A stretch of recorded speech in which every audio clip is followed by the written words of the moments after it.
On go. So, what did we think about WandaVision episode 8? Did you guys like it? I'm of two different thoughts on it. There's a lot I love Oh, about it from a nerd comic book standpoint, and from definitely an acting standpoint. Um, but this has some of the clunkiest moments to me in the series so far. Yeah, okay. this was the longest episode and it felt the shortest just because it was mostly like throwing together the backstory. Yeah, and I felt like the backstory for Agatha was the part that I could have done without because it didn't really deliver on anything. Yeah, it just said she was an old witch who figured out how to be evil. Yeah, and it was done in such a vague manner that I almost felt like they didn't want to commit to anything specific about her. Right. They just wanted to fill time in because this episode table set a lot for the finale.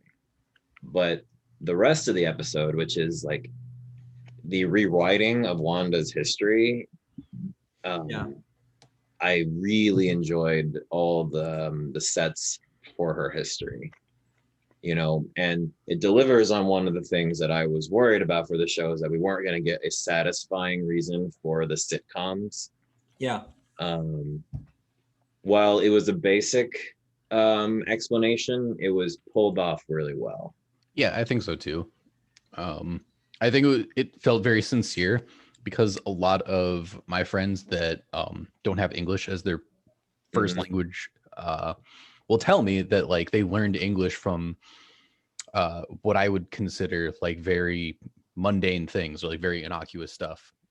Like my friend Pedro in high school uh, spoke better English than most people in my class.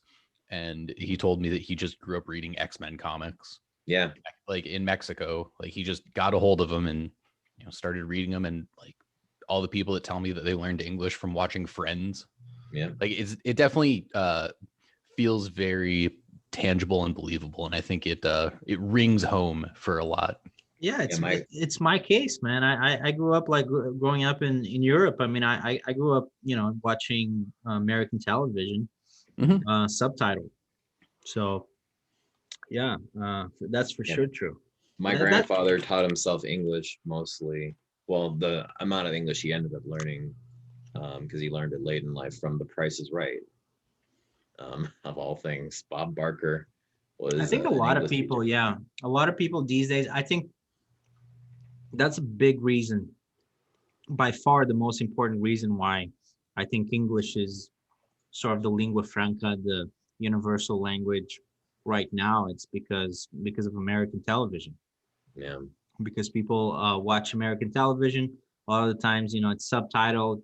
It's not it's not dubbed, and people pick it up that way. Because I think French was actually, it used to be it kind of replaced Latin as the lingua franca, as the common language for people in Europe, and then the whole world. Like historically, I think English is, it's really a big part of it. I think is American movies, and especially American television. right. So and so I think you're right, man. I think it was very believable, and I thought the whole thing explained really well why sitcoms specifically. Hmm. It was a good explanation. I didn't think that they were going to be able to pull off a truly good explanation, because I think that was a good idea that they came up with. And they found different reasons at different points in her life for it. Like it was comfort. Um, even after Pietro's death, when she was uplifted by vision, like that was it was a return to comfort, and it was a good way of showing it through different layers. And so I'm happy that we did end up getting a explanation that was more than this is just something wacky and cool that we can do. Yeah, um me too. I thought it was good storytelling. I think I don't know if that's kind of like what you guys are getting at, but for me, yeah, it felt kind of a boring episode, because it wasn't.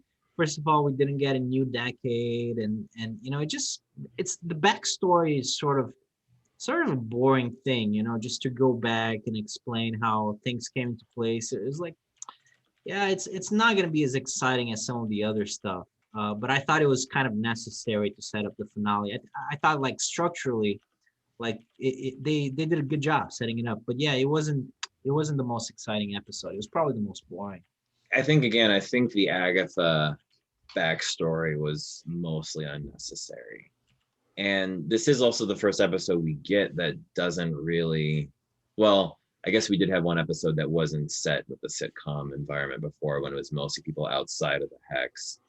But you do lose sort of one of the hooks of the show, and it's the first episode without it.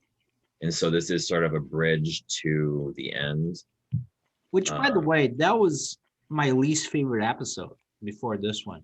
Okay. I think that's still my least favorite episode because I like the fact that you get to know like how she chose basically to make it sitcom themed in this episode. At least you got more from it. So I think the other episode is still my least favorite. But yeah, I mean, that shows me that the heart of the show, which you don't need to be a genius to figure out, but the reason why the show is cool is because you get to go to different decades. You have different styles, and they get to play around this in the sandbox and be this weird family. I think that's what makes the show good. It's not just generic superhero stuff. Yeah, I have a note that says, I wonder if they could have found a way to turn this into a classic sitcom clip show.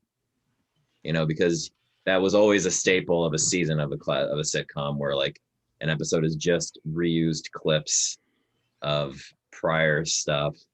I think where they have to like fill a final episode and they're like, hey, remember that time we Yeah. all showed up at this Halloween party dressed as Chewbacca? Yeah. I gotcha. And Community did a fantastic episode once that was a clip show about stuff that had never been in any of the prior episodes. Yeah. And so I was just wondering to myself, was there a way to structure this within the theme of the show? And maybe there was, but this is part of the easier way to do the episode. Well, I think that a problem that we have is that this podcast, we don't have enough viewers on this podcast. If we did, you might get a job as a writer for season 2. Someone would if they get another season. Yeah, they're missing out on Daniel. So if Daniel was there, I think they would have some good ideas like that one. That's definitely how they should have done it. I think that would have still you would have gotten the sitcom theme thing. I think that would have been really cool. As if we're gonna go with the writer bent, just for one more comment, if this isn't addressed in the next episode, because this has been an immaculately written show so far, there is something that's been bothering me. Darcy said in an earlier episode that Hayward has been tracking Vision's body within the hex. The last episode makes it seem that his Vision's body's never been in the hex, and they've always had it. Yeah, I've been thinking about that a lot. I think that was the biggest reveal for this episode, was that there are effectively 2 visions going on. There's the vision that Wanda creates, and there's the vision that Sword has been trying to rebuild, which is the original vision. Right. And go ahead. Yeah, it's really weird that they were able to track him inside of the hex. Yeah. I think it's that part is a little. I liked it because I think things are gonna come together at the end. But I thought it was a little bit predictable. But that's fine. I mean, I understand that sometimes you're gonna be a little bit predictable if you want things to make sense. But I don't know about prediction. I think like that to me is I hope it's not a writing mistake that they made. No, I understand what you're saying, but what I'm saying about predictable is that at the end, there's going to be one vision, and he's going to be able to get out of the hex and live with Wanda, because they're bringing his body along, and I mean it's I don't know if they're gonna subvert our expectations, but I think at this point, yeah, you're gonna have the evil Vision, and he's gonna go at it, against the good Vision, and they're probably just gonna join into one thing, and everybody's gonna live happily ever after. I think that's exactly what's gonna happen. I will say they have actually subverted two of my expectations. Oh yeah. The Which one ones? is that they have made it official that Wanda always had her powers, that the stone only amplified it, Right. Yeah. which is a big hint at her being a mutant potentially. What about the brother though? Was he a Well, mutant too? if they're related, then he probably had that. There's probably a reason behind, because she clearly affected probability with the Stark missile, which has Yeah. always been A and- probability hex. yeah. And so that's always been a part of her powers from the comics going back to the origin. And so I was very surprised that they essentially rewrote what we've been told about Wanda up Right. until this point. Completely rewriting Joss Whedon's origin for her from Age of Ultron, which at this point I think we're okay with dumping Joss Whedon. Joss Whedon Yeah, is the asshole guy, right? Yeah. Was Yeah. was he the one that made Age of Ultron? Yes. And the first Avengers movie, And the first- he's famously from Buffy and Firefly. Oh, I totally forgot that he made the Avengers just- movie. remember him as the Firefly dude. I Yeah. remember him as the Buffy guy. Yeah, I grew up with Buffy. Emily and I have been watching through the Marvel timeline, and we just watched Iron Man 3 yesterday, and then we watched Avengers like the day before that. I was like, oh yeah, this was a Joss Whedon flick. Yeah, quippiness everywhere.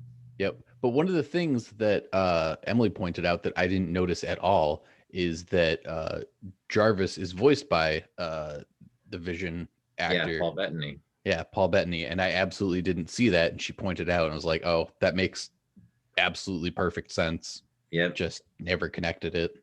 I mean, Paul Bettany has always been the voice, and it's been kind of insane that he's now managed to realize the character, realize a full in-person character.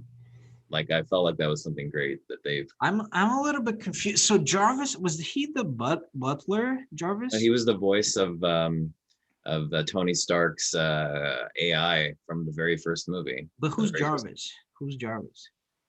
Jarvis It's was Tony his Stark's computer. AI. His computer Just AI. an that he- AI. He's not Yeah. a real person. No. I mean, that's kind of what like Ultron established, is that like, Tony was building all of these robobots I think he was a that real were person. effectively Jarvis units. I think he was. He was a real person in the comics, but in the first Let me Iron check Man, it. he had a computer that he'd always talk to Jarvis, and that was basically his automated like assistant that he created. Really? He wasn't a Yeah. person ever? No. Crazy to think that like all these years ago, that's how it started. So I just kind of had this interesting thought as I'm skimming through the comic book wiki.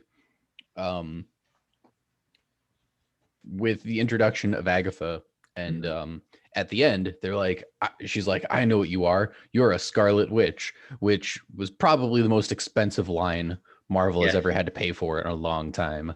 Except they don't, because they own 20th Century Fox now. Yeah, but they had to buy out Fox to say that. Yeah, that's true. I think That's why I was like, man, that's a $4 billion line right there. I think he I was appear as a person though, Jarvis. I think it's in the TV shows though. I was thinking for just recently, like, and this is probably never actually going to happen, and it is not the case, but they could possibly be setting up for a House of M series or arc. I was like, they're pulling a lot of the characters. They've got the license rights. They've got the tools now.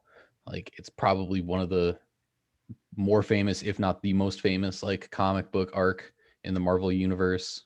Right. And within the Marvel universe, it basically reset and like reduced the number of mutants by a lot.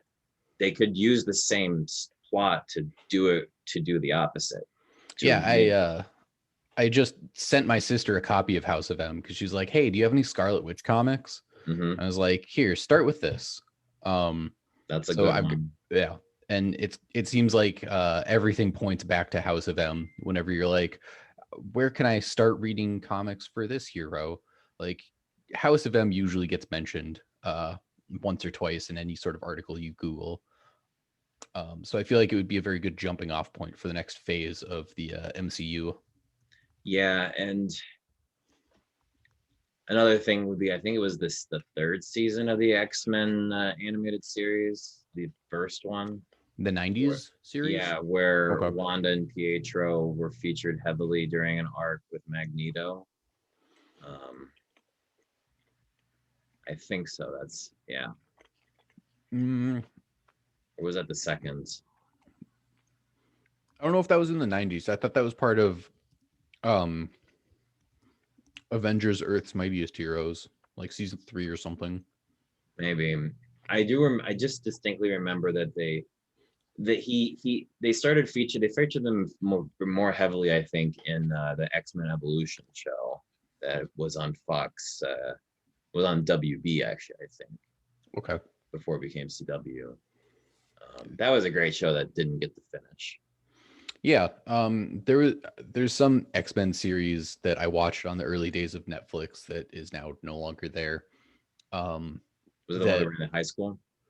No, it wasn't that. I remember watching that when I was like a kid, but it talked about it like covered the whole like Genosha arc. Oh, the And Genosha arc was in the '90s series. let me do some Google foo here. Unless I'm mix and matching because I have way too much history with these. Let's see here. I'm gonna share with you guys. I'm gonna share just this guy plays Jarvis in a show. Agent That's why Carter. Okay, so that's Edwin Jarvis from that's the Peggy Carter character. That's a different character. What do you mean it's a different character? He's Tony Stark's butler. No, I mean Howard Stark's butler. Howard Stark's butler. Yeah. Tony Stark has an AI named Jarvis in the very first movie. Which I think is this guy. It's supposed to be this guy. But Paul Bettany, he did the voice. So he was like the original because that obviously came before Agent Carter. So I think they just went back and made him a real person or something, you know. Oh That's- no. You know what that's this article is reminding me of? That's why I was confused. Of Marvel anime. Oh yeah, there's a Deadpool Is that any manga good? right now. Really? Yes. I'm equal parts skeptical and intrigued. Apparently I might be thinking of Wolverine and the X-Men. Yeah, I think that was after X-Men Evolution. Yes. So I found this article on CBR, X-Men Every Animated Series Chronological Order. So there's the 1992 X-Men, X-Men Evolution 2003, which is where they're all in high school. And that's, I think, the one that we most remember. Yeah, I really enjoyed that one. And it's so annoying because the finale teases like so many future plot lines and then they cancel the show. Yeah, I mean, it got canceled for no good reason because it's fantastic. It's got a cult following. Like they could bring this back with Much Ado. Well, Disney's thinking about bringing back continuing the 90s series. The X-Men series? Yeah. Well, that's a terrible idea. Well, so long as they just forget about that final season or some other studio made it. No, I mean it's done, man. It's done. It's a great show. Everybody loves it. You know, it's oh man, X-23 was introduced in X-Men Evolution. Yep, I didn't know that. They did that. They did Legion.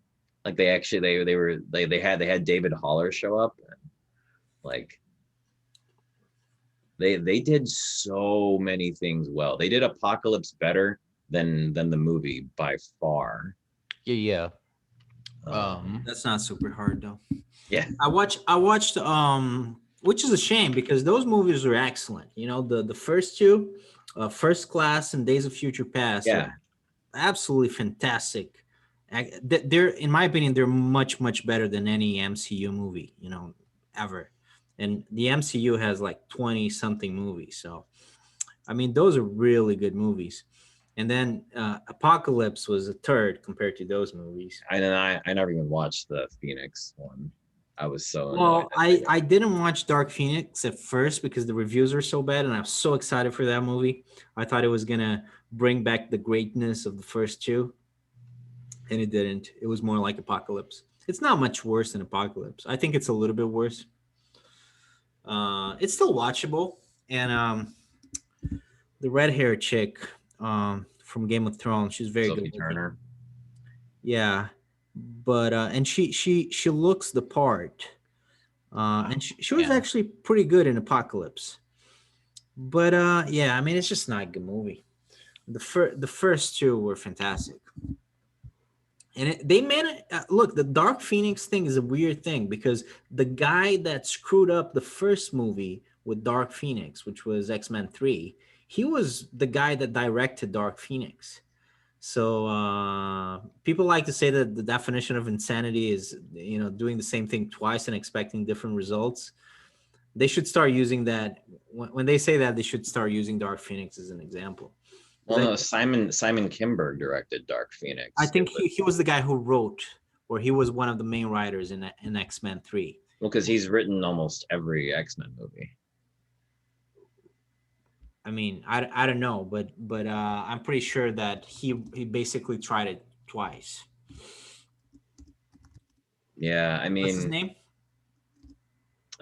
Simon Kinberg.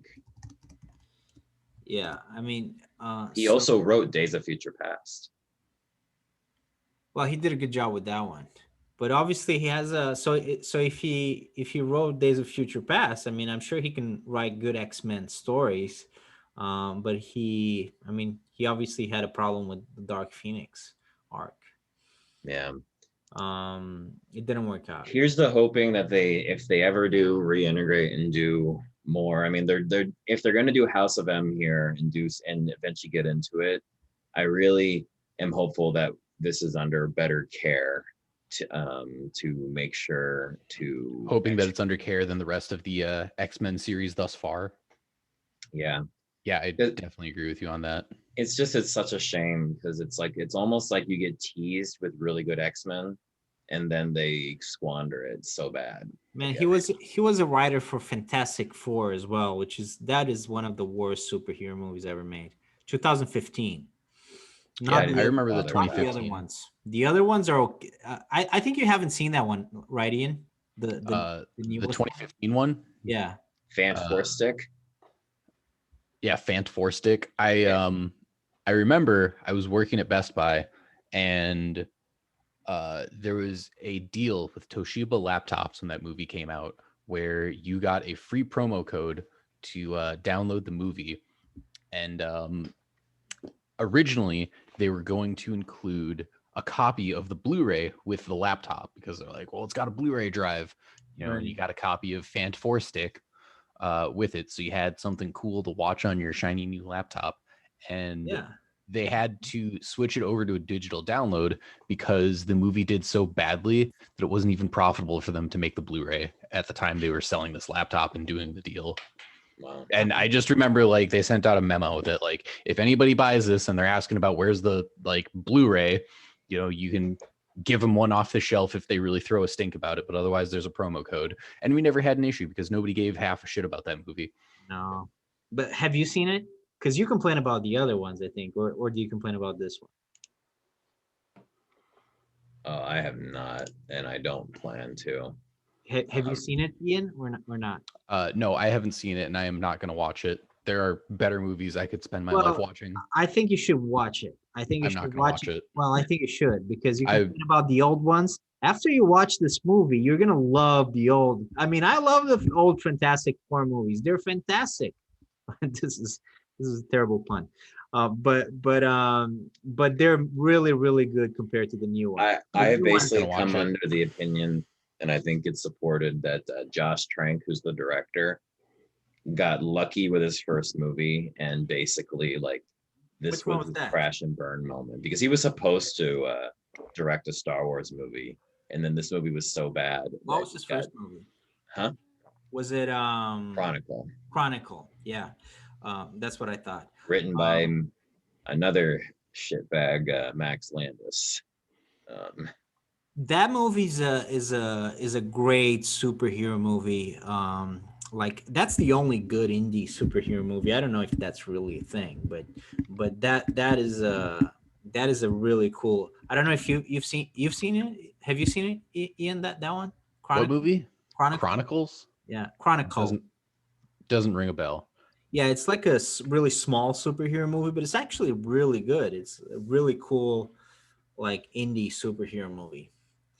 But yeah, I mean, I think it's different as well, Daniel. You know, to your point. I mean, it's very like Chronicle is almost like a short story. You know, it's almost like a short movie. It's a very short movie, actually. Like literally, I think it's less. It's under like an hour and a half. I think. Well, it was the last. It's the last found footage thing that I moderately enjoyed. Yeah, it's kind of a cool. It's very different though. That it's very different from making an actual, blockbuster superhero movie. I mean, it's yeah, like you said, you can get lucky with one little thing that you do that is right, that is cool. The actors are good. It was kind of an original idea, but I mean, it was hardly even really a full movie. It was like an extended, short movie. I think it's under an hour and a half. Hey, I'd like more movies like that. I watched right. a movie earlier today that I enjoyed it a lot, but it was like 2 hours. I was like, I didn't even realize that. Let me see. But no, I mean Fantastic Four, that was yeah, it's 83 minutes long. Um Maybe if Yeah, you I'm not gonna watch that. but I mean anyways, let's I stop could shitting clean out on my garbage Fantastic Four. disposal. We'll, I we'll could we'll we'll shit on Fantastic Four some more in the next yeah, podcast. trying But to think of things that would be more fun. yeah, but I think if we're gonna talk badly about Fantastic Four, you guys should definitely watch the new movie, just for the sake of it. I think Then you'll have a lot more I ammo. think that'll be something that we'd have to only get to if there's truly nothing else to watch. Which I still haven't watched like Endgame. Well, I mean, personally, I think those movies are kind of crappy. So I don't know. but Maybe you should watch it. It's kind of the end game of the story. That's why it's called End Game. Yeah, I know. That's why I'm working my way up there. I still got a bunch of Spider-Man movies to watch. And like those will be good. I'm not gonna waste my time with watching crap movies. I don't like the Spider-Man movies, the new ones. I love. I would much rather play a crappy video game.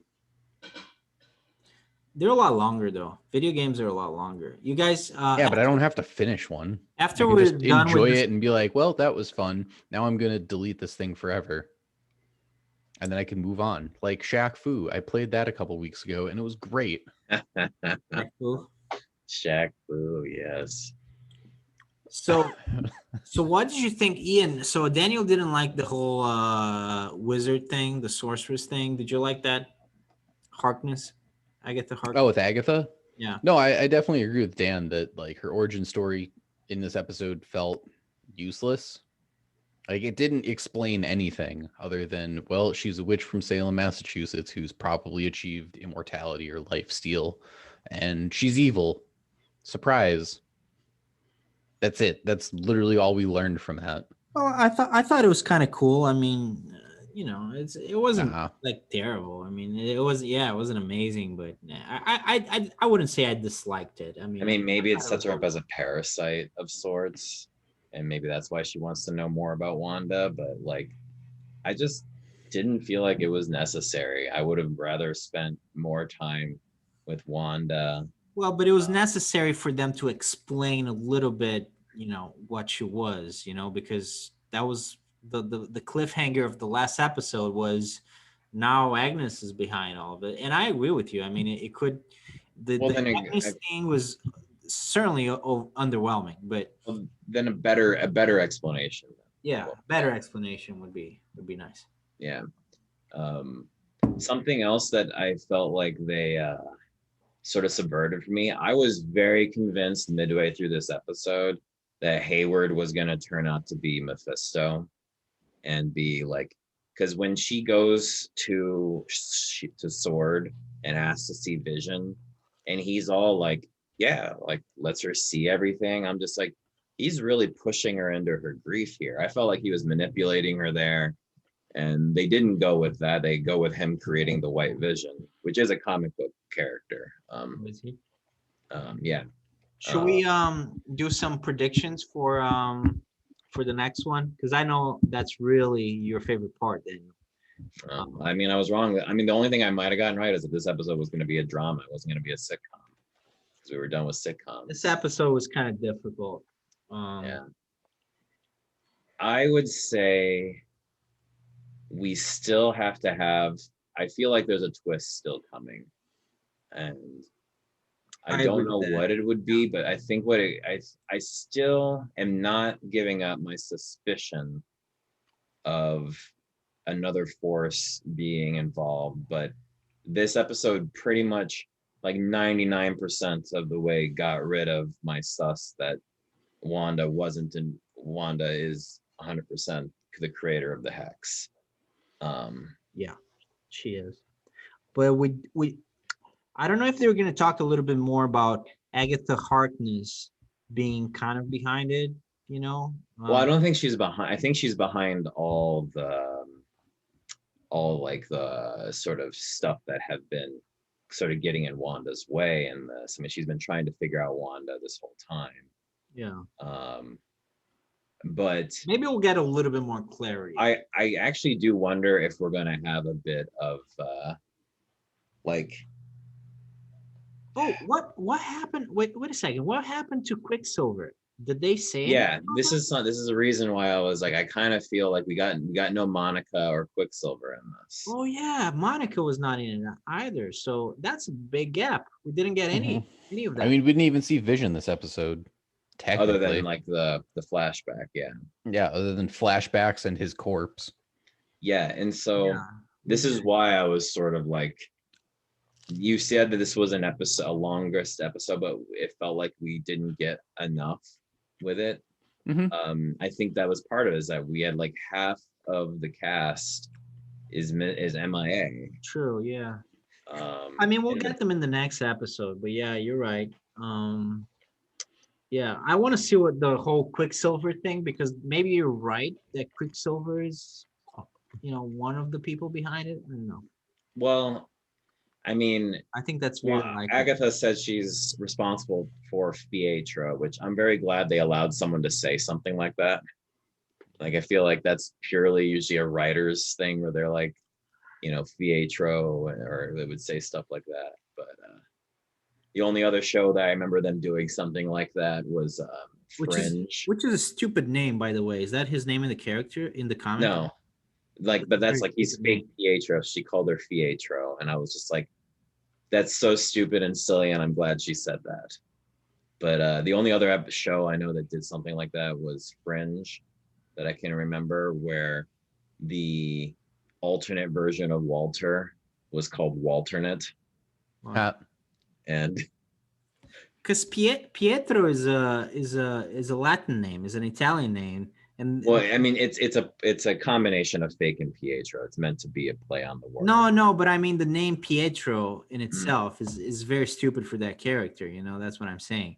Because it's a like Southern European Italian name, and their fake nation is clearly like based on Eastern European, nations. Yeah, but I mean, I would say that's also like a pretty familiar concept for a lot of immigrant families or families that want to, move to America, is they will name their children something very Western, so they don't get discounted on job applications.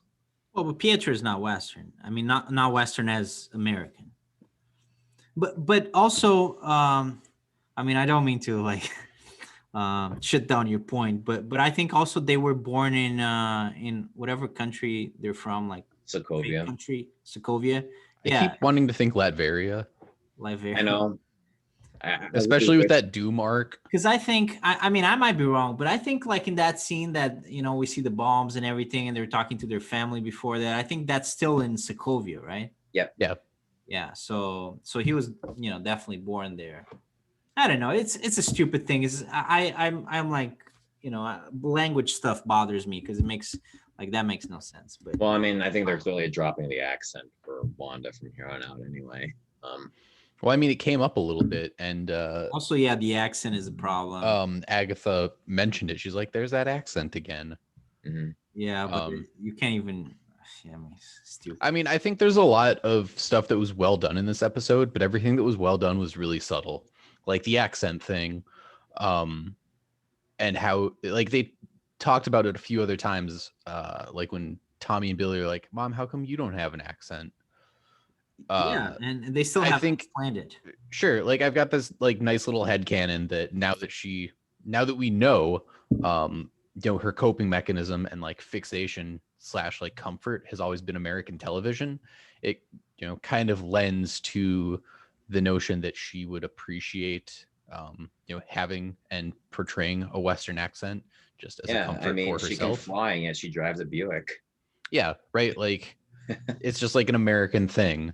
Like, why wouldn't she fly? We'll go with it. Yeah. So what about?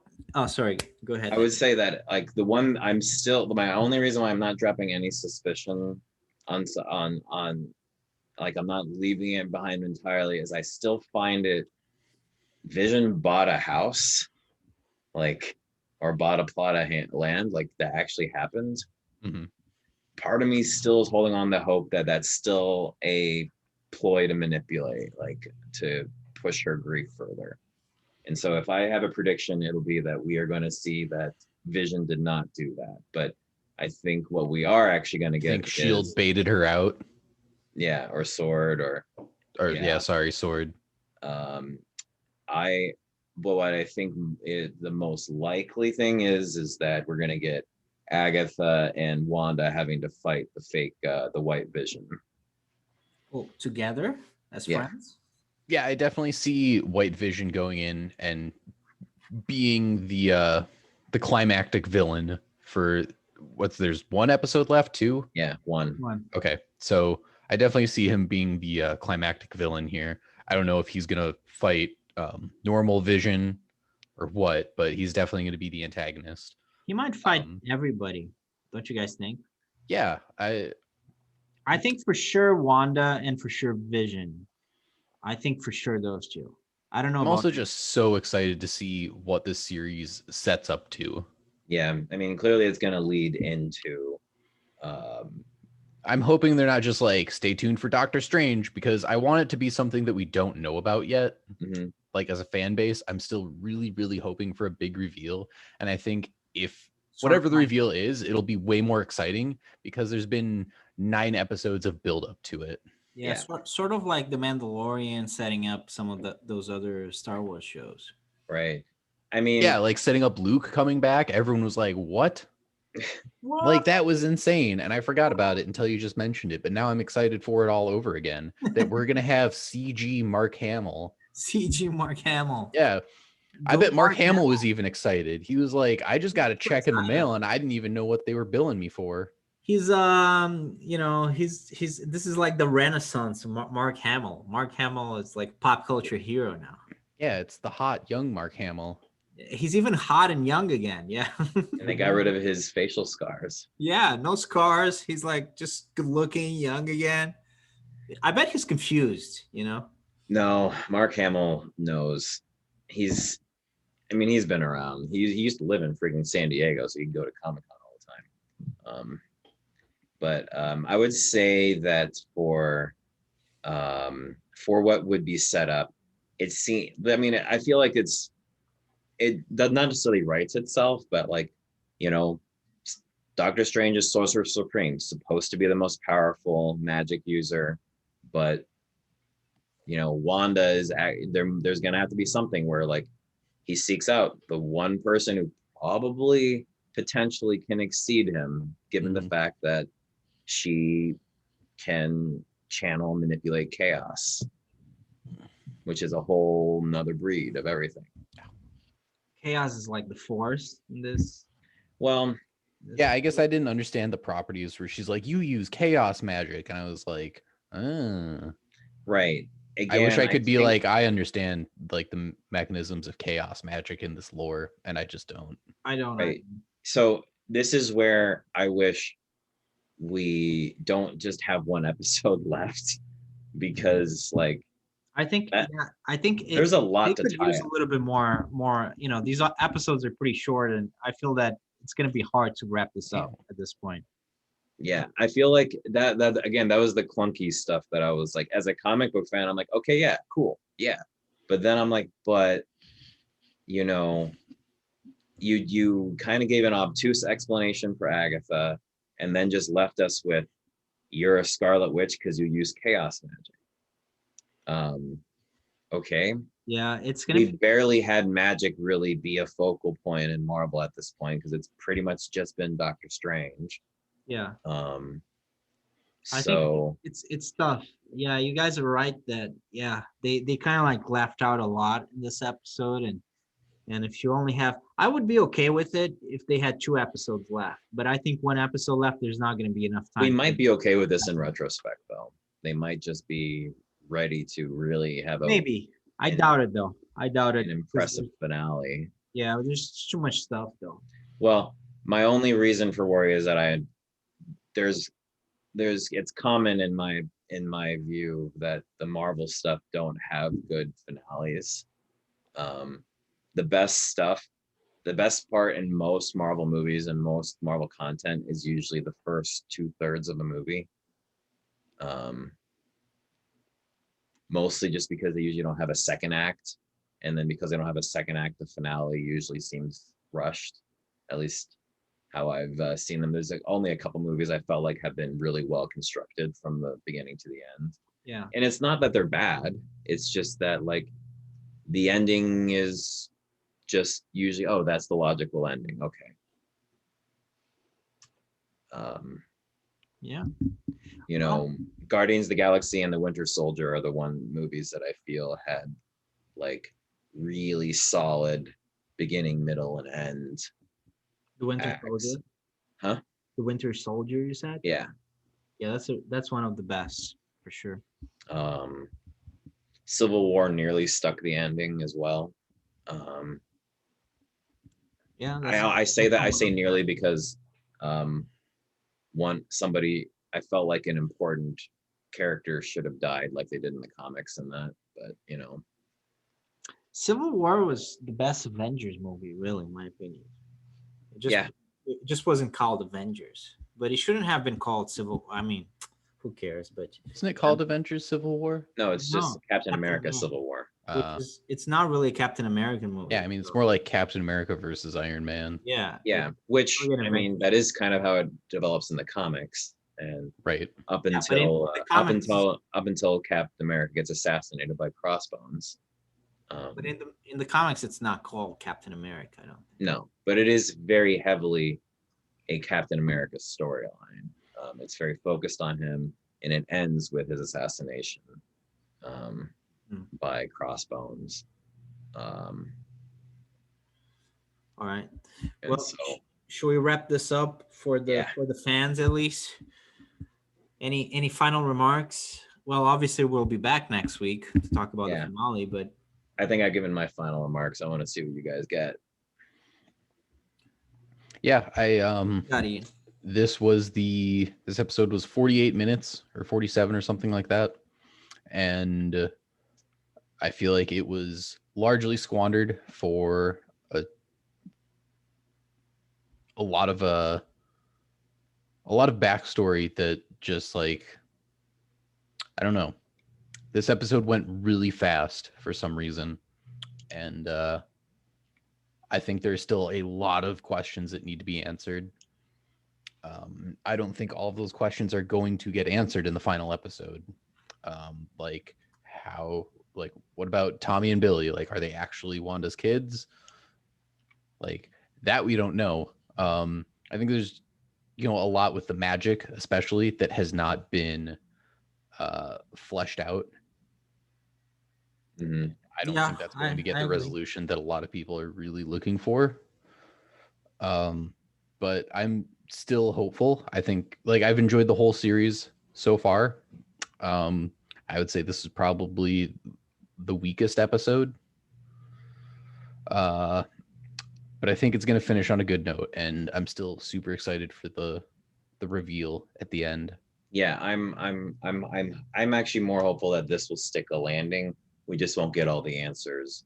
And maybe this is, again, since this is helping set up other things down the line as well, which I might have my gripes with, but this has been the Marvel successful model, how they've is, Yeah, you know, I guess if Yeah. back to your previous question, to also wrap it up, my big prediction is I'm going to make two predictions. Either the reveal is going to be an X-Men based reveal, or it's going to be a Doctor Strange based reveal. mhm. I the smart money I think is on the Doctor Strange reveal, but I think it would be super sick if they did an X-Men reveal because they bought out Fox. They spent a lot of money to get Fox, and they can do it. Like they have the tools now, and I would be genuinely excited if they like overhauled the X-Men. And this is kind of, And nobody I really, think, like a lot of ways, this is really like the chance to do it. and nobody really cares about the Doctor Strange thing because we already know. We already know there's gonna. Oh no, I disagree with you on that. I think a lot of people care about Doctor Strange. Well, not so much about the reveal though. I mean, everybody knows that there's gonna be a Doctor Strange movie. One that's probably gonna be in it. I mean, it's yeah, they can announce it, but it's not like it's anything really new. That's what I mean. I mean, I think they did a good job with the movie of taking a character who is liked in the comics, who hasn't had a lot of notable storylines apart from his origin, but have left a lot on meat on the table for some pretty good movies. And, Doctor Strange, you mean? yeah, Yeah, I think it's um, going to be interesting. I'm personally not a huge fan of the first movie, but what I meant was I don't think that reveal, yeah, is going to have a lot of strength. You know, like an X-Men reveal. I think the internet will go bonkers if they yeah, reveal like a Spider-Man, like it would an be a hell of a way to kick off the Disney Plus yeah, Marvels a movie or a TV show. with an X-Men reveal. Like that would Oh definitely, yeah, just the reveal alone, I think that would be huge. like, if you have Patrick Stewart just suddenly like show up for some reason, like, Yeah, the nerdum is gonna go. Whoa, it's gonna go Yeah, crazy. like I said, I think that would be way cooler if they had Patrick Stewart Magneto show up and he's like, "We need to talk," and then like just cut and roll credits. Yeah, yeah, I Like think that would be sick. that would be amazing. Well, any But more than likely, I I like think the other Benadryl one too. Cucumber Patch is going to show up and be like, "What's all this?" Probably that's probably what's going to happen. yeah. I just made the mistake of googling Doctor Strange 2 and looking at the billable cast, and Well, based on the Spider-Man related talent that they're pulling into this movie, I really think they're just gonna recalibrate Spider-Man going forward instead of the X-Men. So Yeah. wow. there's a little bit of We'll spoiler see. related research. We'll see. Let's wrap it up. Thanks for watching, guys, and subscribe to the channel, please. Bye bye.